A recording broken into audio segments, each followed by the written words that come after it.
Welcome to கடலை முட்டாய் கதைகள். ஒரு வீட்ல ஒரு மொபைல் மாமா இருந்தாராம். அவருக்கு அவ்வளோ திமிரு தெரியுமா? ஏன்னா அவர்கிட்ட தான் எல்லா கேம்ஸும் கார்ட்டூனும் இருக்குல்ல. அதான் செம கெத்து காணிச்சாரு.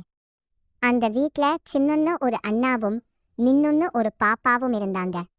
ஒரு நாள் அந்த மொபைல் மாமா மெதுவா சின்ன அண்ணா கிட்ட வந்து, ஏய் சின்னு, வெளியே போய் விளையாடுனா வேர்க்கும் கால் வலிக்கும். பேசாம என் முகத்தையே பாரு, நான் உனக்கு சூப்பரா கார்ட்டூன் காட்டுறேன் அப்படின்னு சொல்லி அப்படியே ஐஸ் வச்சு மயக்கிட்டாராம். சின்னுவும் மின்னுவும் மொபைல் மாமாவை பார்க்க ஆரம்பிச்சாங்க. சாப்பிடும்போது டொக்கு டொக், தூங்கும்போது டொக்கு டொக், கடைசில பாத்ரூம் போகும்போதும் கூட மொபைல் மாமாவை கூட்டிட்டு போனாங்களாம். இப்படியே பார்த்து பார்த்துட்டு அவங்க கண்ணு ரெண்டும் அப்படியே பெருசா ஆகி முட்டை மாதிரி ஆகிடுச்சு. அவங்க முகம் அப்படியே மொபைல வர்ற இமோஜி மாதிரி மாறிப்போச்சு. பார்க்க ஏலியன் மாதிரி ஆயிட்டாங்க. அப்போதான் அவங்க வீட்டு நாய்க்குட்டி சீனு ஓடி வந்து சின்ன அண்ணாவை பார்த்த உடனே சீனுக்கு பயம் வந்துடுச்சு. ஐயோ, இது யாரு புதுசா இருக்காங்க? பூச்சாண்டி மாதிரி இருக்காங்களே நினைச்சு அப்போ வாவ்னு கத்திக்கிட்டே ஓடி போய் பெட்டடியில ஒளிஞ்சுக்கிச்சு. சீனுவும் மின்னவும் அழுதாங்க. ஐயையோ, அப்ப கூட எங்களை பார்த்து பயப்படுதே மொபைல் மாமா, எங்களை பழையபடி மாத்திடுந்துன்னு கேட்டாங்க.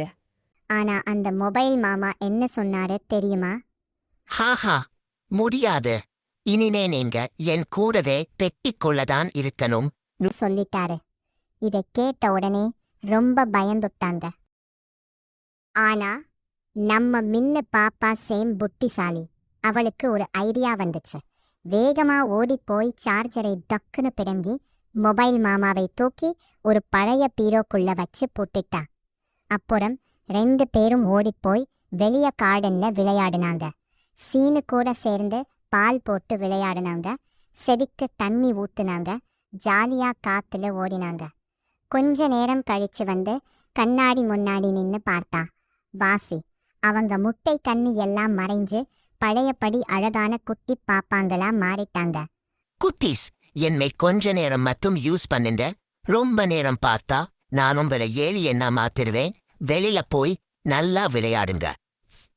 அதை உங்களுக்கு பிடிச்சிருந்தா மறக்காம நம்ம கடலை முட்டாயி கதைகளுக்கு சப்ஸ்கிரைப் பண்ணிடுங்க. அடுத்த கதையில பார்க்கலாம். Bye bye.